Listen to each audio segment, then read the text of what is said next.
बिस्मिल्लाहिर्रहमानिर्रहीम। आज Saudi Arabia में पहला रोज़ा है।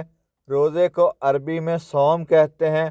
सौम का जो मतलब है वो है रुकना, यानी अपनी ख्वाहिशात के अगेंस्ट चलना, अपने नफ्स को मार कर चलना, अपने आप को अल्लाह के हजूर पेश कर देना। अपनी जितनी भी इंसान की ख्वाहिशात होती हैं नफसानी, उनके अगेंस्ट चलने का नाम जो है रोज़ा है। जिस तरह अल्लाह के यहाँ कुर्बानी का गोश्त नहीं पहुँचता, इसी तरह तुम लोगों की जो भूख और प्यास है ये भी नहीं पहुँचती। अगर तुम अपने आप को गुनाहों से नहीं रोकोगे तो उस रोज़े का मतलब है खाली फाका कशी। अगर इंसान गुनाहों से तौबा कर ले, हर वो चीज़ जो कि गुनाह समझी जाती है, गुनाह के ज़ुमरे में आती है, उन सब से अगर इंसान अपने आप को रोक ले तो फिर उसका जो रोज़े का मकसद है वो पूरा हो जाता है। और यही जो तकवा है वो अल्लाह के यहाँ मकबूल समझा जाता है, अल्लाह के यहाँ कदर पाता है।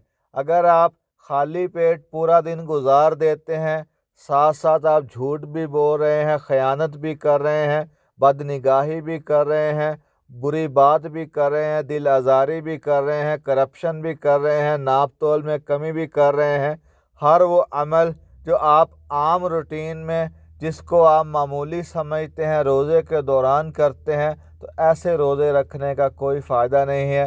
रोज़ा जो है एक अल्लाह की तरफ से इनाम है मुसलमान के लिए। अल्लाह ताला ने इस महीने में मग़फ़रत का अशरा भी रखा है, जहन्नुम से आज़ादी भी है और इसमें रहमत भी है। अल्लाह ताला जो है अपने बंदों को बख्शना चाहते थे, इसीलिए हम पर रोज़े जो है अल्लाह ताला ने फ़र्ज़ कर दिए।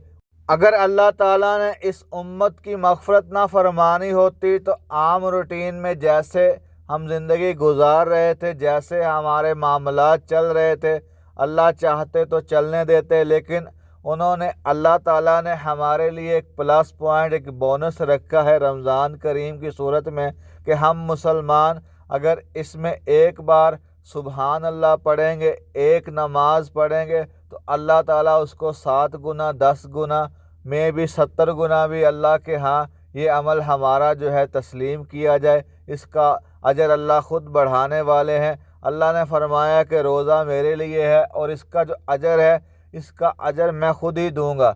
जिस तरह हाफ़िज़ कुरान का जो ज़िक्र है अल्लाह ताला ने ये किया है कि मैं उसके वालिदैन को जो है ताज पहनाऊँगा और वो ऐसा ताज होगा कि उससे मशरक़ और मग़रिब दोनों रोशन हो जाएंगे। लेकिन हाफ़िज़ कुरान का जो आपको उसका जो अजर व सवाब है वो कहीं भी नहीं लिखा हुआ मिलेगा, क्योंकि ये अल्लाह ताला ने हिडन रखा हुआ है और अल्लाह ही बेहतर जानते हैं कि वो हाफ़िज़ कुरान को कितना अजर देने वाले हैं। इसी तरह अल्लाह ताला ने रोज़े की जो फजीलत है वो आपको शायद ही कहीं मिले, क्योंकि रोज़ा जो है एक इंसान का और अल्लाह का दोनों का आपस का मामला है और अल्लाह ही गवाह होता है। इंसान बज़ाहिर तो लोगों के सामने ख़ुद को रोज़ेदार बताता है, लेकिन कोई भी उसके ऊपर नज़र नहीं रख सकता सिवाय अल्लाह के उसने कुछ खाया है नहीं खाया है।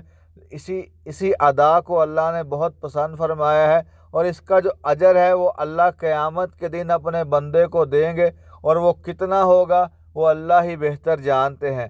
ये बहुत बड़ी इबादत है, इसको जो है गनीमत समझें और अपनी बख्शिश करवाएं, अपने मामलात को जो है ठीक कर लें। रोज़ा इंसान की ज़िंदगी में बहुत बड़ी तब्दीली